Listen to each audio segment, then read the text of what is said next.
அதை இன்னும் முடிவு பண்ணலையே. இங்க பாரு, நீ என்ன திட்டம் போட்டாலும் சரி, நீ நினைச்சது எதுவுமே நடக்காது. நாளைக்கு காலையில 7 மணிக்கு முகூர்த்தம்.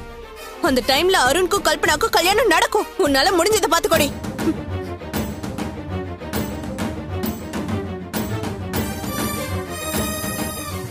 அம்மா, ஏய் ஏய் வித்யா நில்லு. ஏய் வித்யா, எதுக்கு இப்ப அம்மா கூப்பிடுற? நான் சொன்னா நீ அடங்க மாட்ட. அம்மா பேசினாதான் நீ எல்லாம் வழிக்கு வருவ. வித்யா, அம்மா கிட்ட வேண்டாம் வித்யா. ஏய் கத்தாத வித்யா. ஏன் கத்திட்டு இருக்க போ? வித்யா ப்ளீஸ் அம்மா கூப்பிடாத வித்யா. ஏய் ஏய் வித்யா. ஏய் என்னடி? மேல வாங்கம்மா நீங்க. என்னன்னு சொல்லு. நீங்க வாங்க, நான் சொல்றேன். ஐயோ,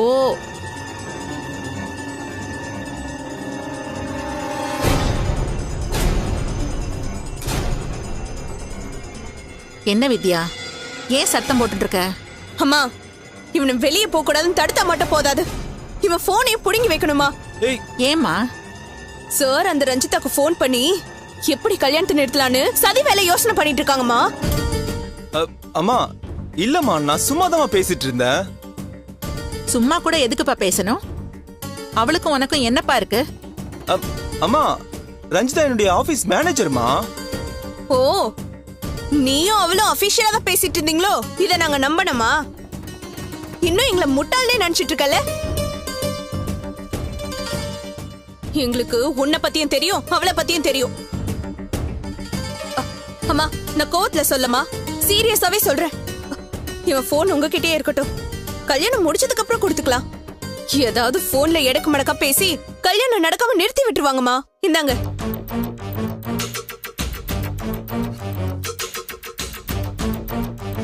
அருண், போனை நானே வச்சுக்கிறேன்பா. அம்மா, இதெல்லாம் கொஞ்சம் கூட சரியே இல்லம்மா. இவ தான் ஏதேதோ சொல்லிட்டு இருக்கானா, நீங்களும் அதுக்கேத்த மாதிரியே பண்ணிட்டு இருக்கீங்க. வேற என்னப்பா பண்றது? இவ பயப்படுறதுலயே நியாயம் இருக்குல்ல. போன்ல உங்களை பேச விடுறதும் பிரச்சனை தான். யார்கிட்டயும் நீ பேசாம இருந்தாலே நீ ரொம்ப தெளிவா இருப்பப்பா. அம்மா ப்ளீஸ்மா, அந்த போனை குடுமா என்கிட்ட. இல்லப்பா, இதுக்கு மேல உனக்கு என்ன அப்படி முக்கியமான கால் வரப்போகுது? யாராவது பேசினாலும் கல்யாணம் முடியற வரைக்கும் தொந்தரவு பண்ணாதீங்கன்னு நானே அவங்க கிட்ட சொல்லிடுறேன். எந்த தொந்தரவும் இல்லாம நீ நிம்மதியா இருப்பா.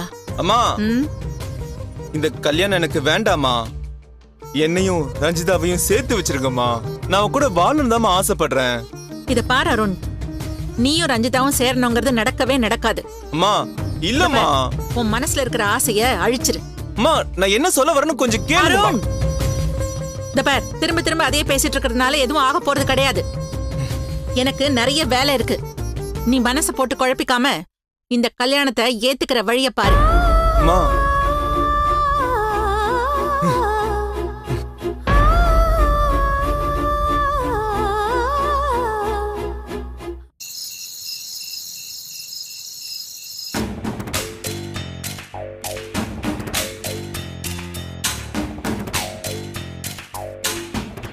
கோமதி,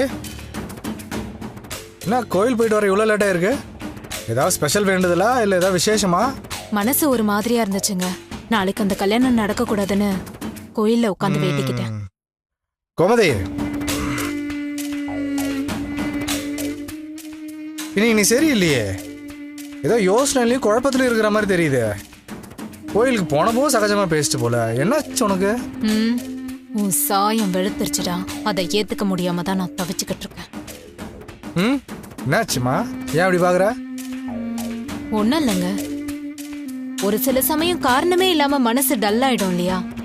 எனக்கும் அப்படித்தாங்க ஆயிடுச்சு. கொஞ்ச நேரத்துல சரியாயிடுங்க. தேங்க்ஸ் கோமதி.